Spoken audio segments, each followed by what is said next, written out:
The Canterville Ghost. Chapter 4. The next day the ghost was very weak and tired. The terrible excitement of the last 4 weeks was beginning to have its effect. His nerves were completely shattered, and he started at the slightest noise. For 5 days he kept his room, and at last made up his mind to give up the point of the blood stain on the library floor. If the Otis family did not want it, they clearly did not deserve it.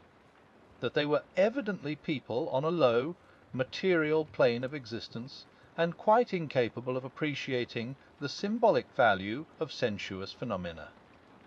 The question of phantasmic apparitions, and the development of astral bodies, was of course quite a different matter, and really not under his control. It was his solemn duty to appear in the corridor once a week, and to gibber from the large oriel window on the first and third Wednesdays in every month, and he did not see how he could honourably escape from his obligations. It is quite true that his life had been very evil, but upon the other hand he was most conscientious in all things connected with the supernatural. For the next 3 Saturdays, accordingly, he traversed the corridor as usual between midnight and 3 o'clock, taking every possible precaution against being either heard or seen. He removed his boots, trod as lightly as possible on the old worm-eaten boards, wore a large black velvet cloak, and was careful to use the rising sun lubricator for oiling his chains. I am bound to acknowledge that it was with a good deal of difficulty that he brought himself to adopt this last mode of protection. However, one night, while the family were at dinner, he slipped into Mr. Otis's bedroom and carried off the bottle. He felt a little humiliated at first, but afterwards was sensible enough to see that there was a great deal to be said for the invention, and to a certain degree it served his purpose. Still, in spite of everything, he was not left unmolested. Strings were continually being stretched across the corridor, over which he tripped in the dark, and on one occasion, while dressed for the part of Black Isaac, or the huntsman of Hogley Woods, he met with a severe fall through treading on a butter slide, the which the twins had constructed from the entrance of the tapestry chamber to the top of the oak staircase. This last insult so enraged him that he resolved to make one final effort to assert his dignity and social position, and determined to visit the insolent young Etonians the next night in his celebrated character of Reckless Rupert, or the Headless Earl. He had not appeared in this disguise for more than 70 years, in fact, not since he had so frightened pretty Lady Barbara Modish by means of it. That she suddenly broke off her engagement, the present Lord Canterville's grandfather, and ran away to Gretna Green with handsome Jack Castletown, declaring that nothing in the world would induce her to marry into a family that allowed such a horrible phantom to walk up and down the terrace at twilight. Poor Jack was afterwards shot in a duel by Lord Canterville on Wandsworth Common, and Lady Barbara died of a broken heart at Tunbridge, well before the year was out. So, in every way, it had been a great success. It was, however, an extremely difficult make-up, if I may use such a theatrical expression, in connection with one of the greatest mysteries of the supernatural, or, to employ a more scientific term, the higher natural world, and it took him fully 3 hours to make his preparations. At last everything was ready, and he was very pleased with his appearance. The big leather riding boots that went with the dress were just a little too large for him, and he could only find one of the 2-horse pistols. But, on the whole, he was quite satisfied, and at 1:15 he glided out of the wainscoting and crept down the corridor. On reaching the room occupied by the twins, which I should mention was called the Blue Bedchamber, on account of the colour of its hangings. He found the door just ajar. Wishing to make an effective entrance, he flung it wide open, when a heavy jug of water fell right down on him, wetting him to the skin, and just missing his left shoulder by a couple of inches. At the same moment he heard stifled shrieks of laughter proceeding from the fore post-bed. The shock to his nervous system was so great that he fled back to his room as hard as he could go, and the next day he was laid up with a severe cold. The only thing that at all consoled him in the whole affair was the fact that he had not brought his head with him, for, had he done so, the consequences might have been very serious.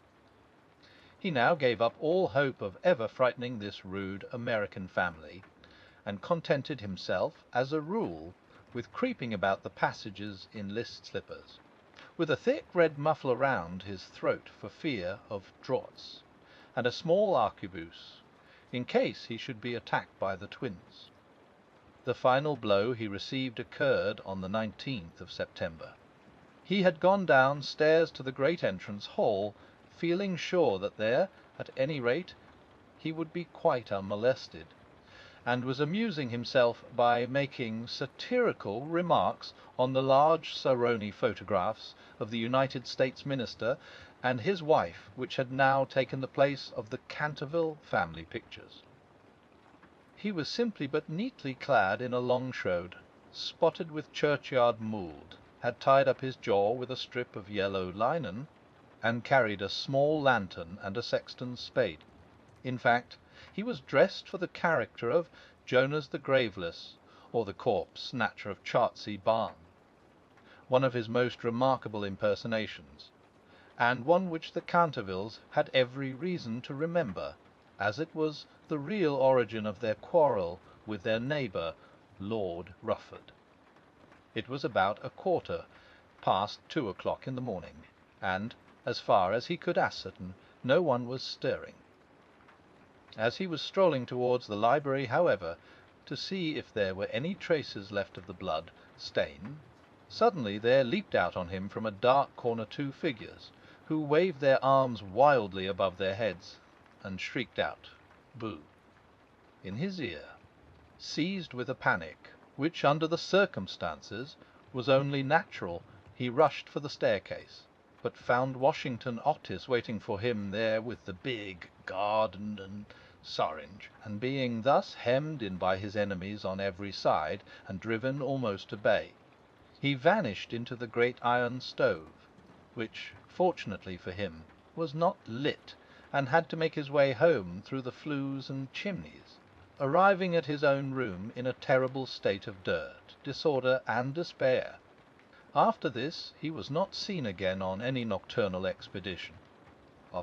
The twins lay in wait for him on several occasions, and strewed the passages with nutshells every night, to the great annoyance of their parents and the servants, but it was of no avail. It was quite evident that his feelings were so wounded that he would not appear. Mr. Otis consequently resumed his great work on the history of the Democratic party, on which he had been engaged for some years. Mrs. Otis organized a wonderful clam bake which amazed the whole county. The boys took to lacrosse, euchre, poker, and other American national games, and Virginia rode about the lanes on her pony, accompanied by the young Duke of Cheshire, who had come to spend the last week of his holidays at Canterville Chase. It was generally assumed that the ghost had gone away, and in fact Mr. Otis wrote a letter to that effect to Lord Canterville, who, in reply, expressed his great pleasure at the news, and sent his best congratulations to the minister's worthy wife.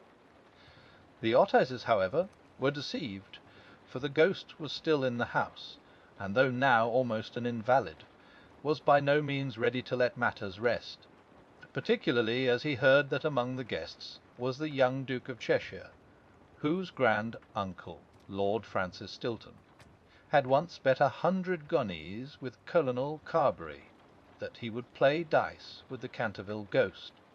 and was found the next morning lying on the floor of the card-room in such a helpless paralytic state that, though he lived on to a great age, he was never able to say anything again but double sixes. The story was well known at the time, though, of course, out of respect to the feelings of the two noble families, every attempt was made to hush it up, and a full account of all the circumstances connected with it will be found in the third volume of Lord Tattle's Alercitois of Tati Riley ACENTINDIS Fernance. The ghost, then, was naturally very anxious to show that he had not lost his influence over the Stiltons, with whom, indeed, he was distantly connected, his own first cousin having been married to the Sire de Bulkeley, from whom, as every one knows, the Dukes of Cheshire are lineally descended. Accordingly, he made arrangements for appearing to Virginia's little lover in his celebrated impersonation of the Vampire Monk, or the Bloodless Benedictine, a performance so horrible that when old Lady Startup saw it, which she did on one fatal New Year's Eve, in the year 1764, she went off into the most piercing shrieks, which culminated in violent apoplexy, and died in 3 days after disinheriting the Cantervilles, who were her nearest relations, and leaving all her money to her London apothecary. At the last moment, however, his terror of the twins prevented his leaving his room. And the little Duke slept in peace under the great feathered canopy in the royal bedchamber, and dreamed of Virginia